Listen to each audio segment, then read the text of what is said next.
2012-13 में आप खान साहब के बड़े फैन थे। ये वो जमाना जब लोग आपको शाहजेब कहते थे, फिर आप इतने बड़े फैन थे कि लोग आपको शाहजेब खानजादा कहने लगे।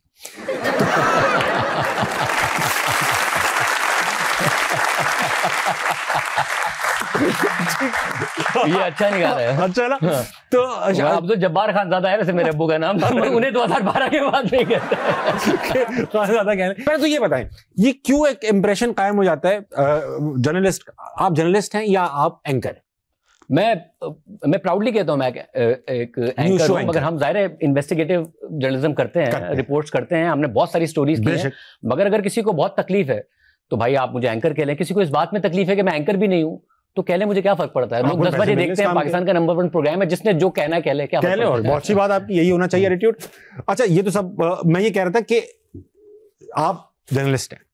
अब पाकिस्तान में किसी भी जर्नलिस्ट से बात करें कि उसका एक परसीव्ड इमेज होता है कि फला प्रो है, फला एंटी है, फला ये है, फला वो है।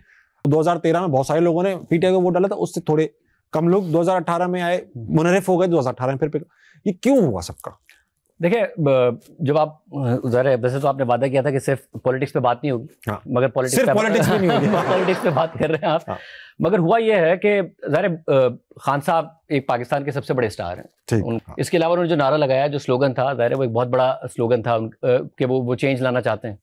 जब आप ये बात करते हैं कि प्रो या एंटी होने की, मैंने खान साहब के सबसे ज्यादा इंटरव्यूज किए उस जमाने में, जब से मैंने अपना करियर शुरू किया। और ज़ाहिर ये जो नाम बना वो यही था कि खान साहब हर बड़े जलसे से पहले मुझे इंटरव्यू देते हैं। जी हाँ। आपका जो तासुर है वो इस बुनियाद पर नहीं हो सकता कि मैंने खान साहब का कोई सॉफ्ट इंटरव्यू किया है। हाँ, आपने नहीं किया। चाहे वो 2010 हो, 11 हो, 12 हो, 13 हो, वो सख्त ही हुआ। इनफैक्ट मुझे याद है कि जहांगीर तरीन साहब उस वक्त खान साहब के साथ होते थे, मैं खान साहब का इंटरव्यू कर रहा था, उन्होंने खान साहब को मेरे सामने कहा कि ये आपके बहुत सख्त सवालात करता है आपके साथ, और उसके बाद आप इसको खामखा इंटरव्यूज दे रहे होते हैं। तो ये यहाँ तक था। और वो जमाना था जब खान साहब मुश्किल सवालों को अप्रिशिएट किया करते थे। ऐसा नहीं था कि वो नाराज हो जाया करते थे। मेरा थोड़ा सा, मुझे 2014 का जो धरना है उसमें ये एहसास हुआ कि खान साहब का जो वजीर आज़म बनने की ख्वाहिश है, उनकी मुल्क को आगे ले जाने की, करप्शन को क्रैक डाउन करने की उस ख्वाहिश से ज़्यादा आगे निकल गई है। जब उन्होंने कहा कि, और अब ये मैं ही नहीं कहता, ये तो अब उनकी जमात के बहुत सारे लोग, असद उमर साहब वो सब कहते हैं, उनका ये कहना कि हुंडी हवाले से पैसे भेजो, ऑफिशियल चैनल से मत भेजो, बिल मत पे करो, टैक्स मत दो, पाकिस्तान के बैंकों में से पैसे निकाल लो, ये सारी वो चीज़ें थी जो नवाज शरीफ को ना नुकसान पहुंचाती, पाकिस्तान को नुकसान पहुंचाती।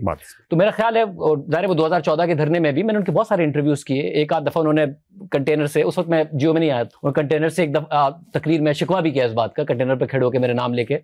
मगर मुझे उस वक्त लगता था कि उनकी जो ख्वाहिश है वज़ीर आज़म बनने की, वो पाकिस्तान की जो बेहतरी की उनकी ख्वाहिश है, उससे आगे निकल गई। चाहिए। अच्छा,